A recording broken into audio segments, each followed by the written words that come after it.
ఏమిటో ఇప్పుడు అంతా ఒక్కసారిగా యువత మీద పడ్డారు. అందులో పాత తరం యువత కంటే కొత్త తరం ముద్దు. యువత అంటే 35 ఏళ్ల లోపువారే. 1990 తర్వాత పుట్టిన వారంతా యూత్ కిందకే లెక్కలోకి వస్తారు.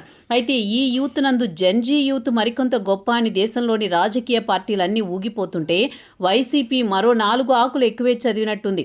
జెన్ ఆల్ఫా అంటోంది.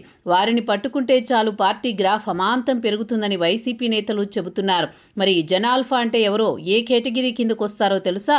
2010 2024 మధ్య జన్మించిన వారిని జనరేషన్ ఆల్ఫాగా చెబుతారు. ఈ తరం వారు అయితే సాంకేతికతతో పూర్తిగా పెరిగిన వారన్నమాట. తమను చుట్టూ ట్యాబ్లెట్లు, స్మార్ట్ ఫోన్లు మరియు ఏఐతో కలిసి పెరగడం అన్నమాట. వీరు పూర్తిగా సోషల్ మీడియా బేబీలుగా ఉంటారు. క్షణాల్లో సమాచారం అందుకోవడం, పంచుకోవడంలో వీరు దిట్టలు. అందుకే వీరిని పట్టుకోవాలని వైసీపీ కోరుతోంది. వైసీపీ నిర్వహించిన సోషల్ మీడియా సమావేశంలో వైసీపీ స్టేట్ కోఆర్డినేటర్ సజ్జల రామకృష్ణారెడ్డి మాట్లాడుతూ జెన్జీతో పాటు జెనాల్ఫాతో కలిసి పనిచేయాలని సూచించారు. అంతేకాదు ప్రతి కార్యకర్త వన్ మెన్ ఆర్మీలా పనిచేయాలని దిశానిర్దేశం చేశారు.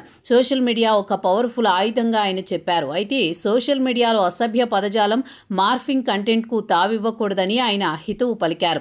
ప్రభుత్వ వైఫల్యాలను, తప్పులను ఆధారాలతో తిప్పికొట్టాలని ఆయన కోరారు. గ్రామస్థాయి నుంచి సోషల్ మీడియాను విస్తృతంగా వాడుకోవాలని తమ పార్టీ సోషల్ మీడియా వింగ్కి సూచించారు. ఇక వైసీపీకి చెందిన మరో సీనియర్ నేత ఎమ్మెల్సీ లేళ్ల అప్పిరెడ్డి కార్యకర్తలకు పార్టీ అండగా ఉంటుందని, అక్రమంగా ఎవరి మీద అయినా కేసులు పెడితే తప్పకుండా న్యాయం జరిగేలా చూస్తామన్నారు.